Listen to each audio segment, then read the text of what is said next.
Do you have unresolved conflict and trauma in your past? Are you letting fears hold you back from achieving your full potential?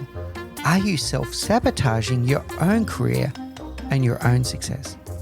In today's episode, I'll be sharing my personal reflections from the wonderful interview with Evan Spargo. We'll be discussing self-awareness, resolving the past, pushing beyond our comfort zones, and addressing our fears of judgment, fear of success, and the way we sometimes self-sabotage our own success.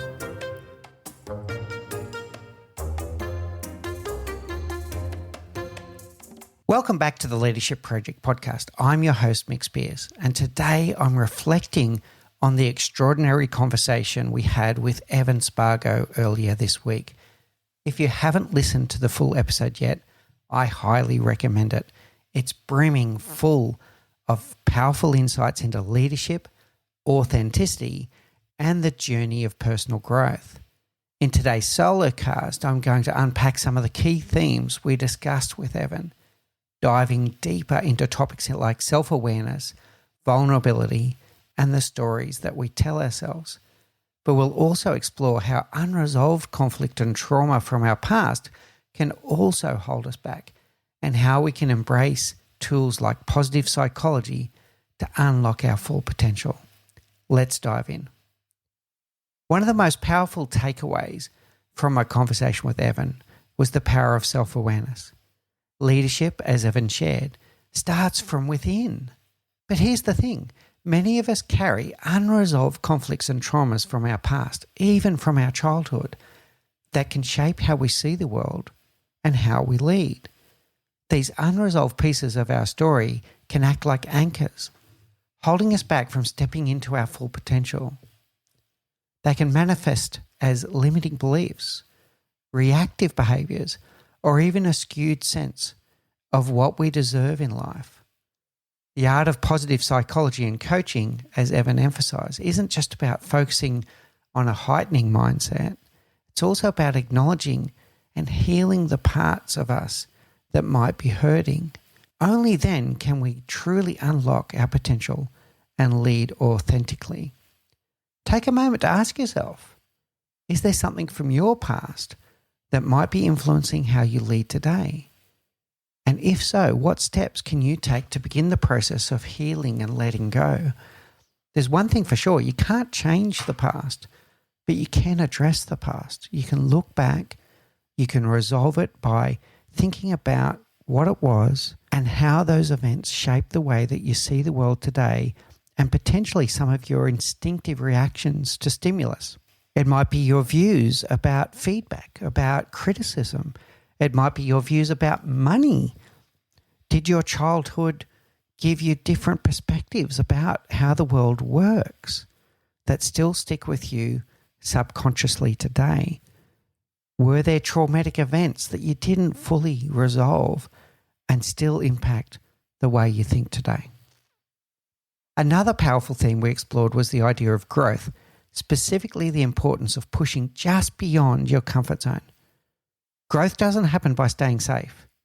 It happens when we take on challenges that stretch us, even if they feel a little scary. This ties directly into what's known as the competence-confidence cycle. When we push ourselves to try something new, we begin to build competence. That competence then breeds confidence, which in turn motivates us to keep growing and taking on bigger challenges. It's a virtuous cycle that propels us forward, but it starts with taking that first courageous step just outside your comfort zone. Evan's story is a testament to this. He talked about stepping into uncomfortable spaces, whether it was pursuing a new direction in life or changing his own limiting beliefs. And through those steps, he grew not just as a coach and leader, but also as a person. So here's the question for you. What's one step just beyond your comfort zone that you could take this week to start your own cycle of competence and confidence? I'm going to relate this to tennis for a moment and see if this resonates with you. I'm a level 4 tennis player and I'm pretty happy with that. I can always do better and I strive to do better. I play my very best tennis when I play against level 5 players. But I don't go out there and take on Novak Djokovic tomorrow because that's not going to be fun for anyone. So I stretch just beyond my comfort zone where the growth will happen. And that's what makes me get better each week. The next topic we spoke with Evan about was a lot about fear and whether fear is holding us back. We're talking about fear of judgment. We're also talking about fear of success and whether we sometimes self-sabotage ourselves because of these fears. Fear can be one of the greatest barriers to growth. For some, it is the fear of judgment. What will others think if I fail? For others, it can be the fear of success. What will change if I actually achieve my goals? And for many high performers, these fears can lead to subtle forms of self-sabotage. Let's unpack this fear of success a little bit more because this might be surprising to some people. With success comes greater scrutiny. More people looking, more eyes on you, more potential for judgment.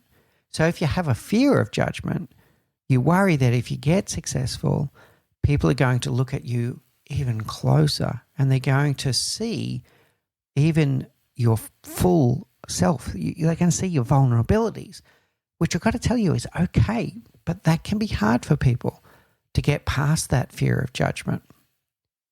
What's fascinating is how confirmation bias can come into play here. When we're afraid, we look for evidence that confirms our fears, often without realizing it.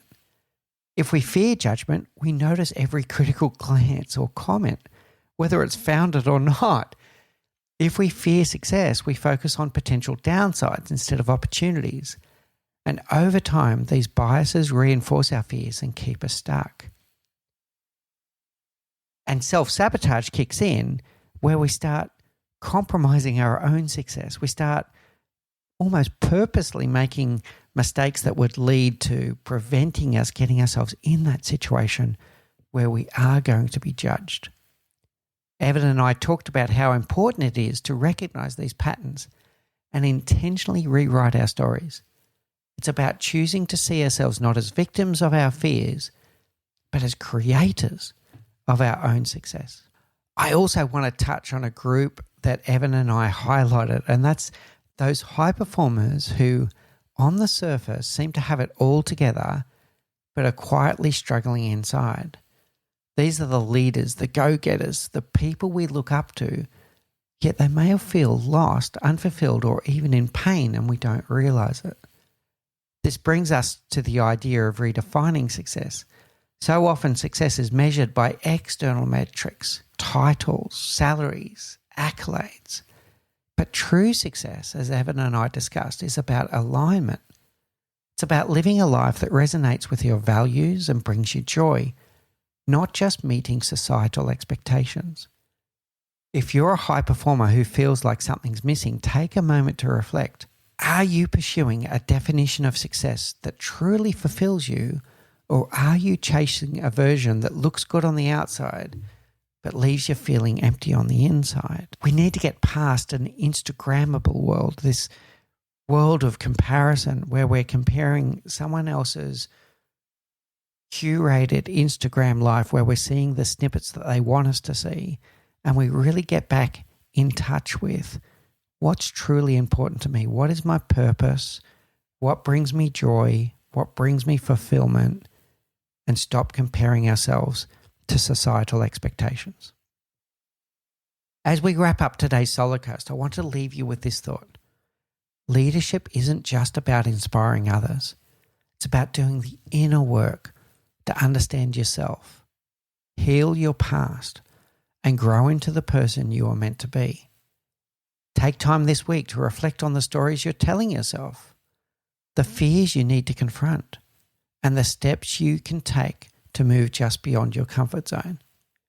And if you're someone who looks successful on the outside but feels disconnected on the inside, know that you're not alone and that redefining success is a courageous and worthwhile journey, and there are people and organizations out there that can help you with this. That's it for today's episode. In the next episode, we'll be joined by David Dilger, the co-founder of Edge Legal. David is an employment lawyer, and we're going to talk about some of the challenges with traditional rigid HR tools and helping build more respectful workplaces free from legal fears. If you're getting great value from our content, we would love it if you would leave a rating and review on Apple Podcast or your preferred podcast service. You can also subscribe to the Leadership Project YouTube channel, where we bring you weekly video podcasts, curated videos, and our live stream show, all designed to help you become the leader that you wish you always had. Thank you for listening to the Leadership Project at mickspiers.com. A huge call out to Faris Sadek for his video editing of all of our video content, and to all of the team at TLP. Joanne Goes On, Gerald Calabo, and my amazing wife, Say Spiers. I could not do this show without you. Don't forget to subscribe to the Leadership Project YouTube channel, where we bring you interesting videos each and every week. And you can follow us on social, particularly on LinkedIn, Facebook, and Instagram. Now, in the meantime, please do take care, look out for each other, and join us on this journey as we learn together and lead together.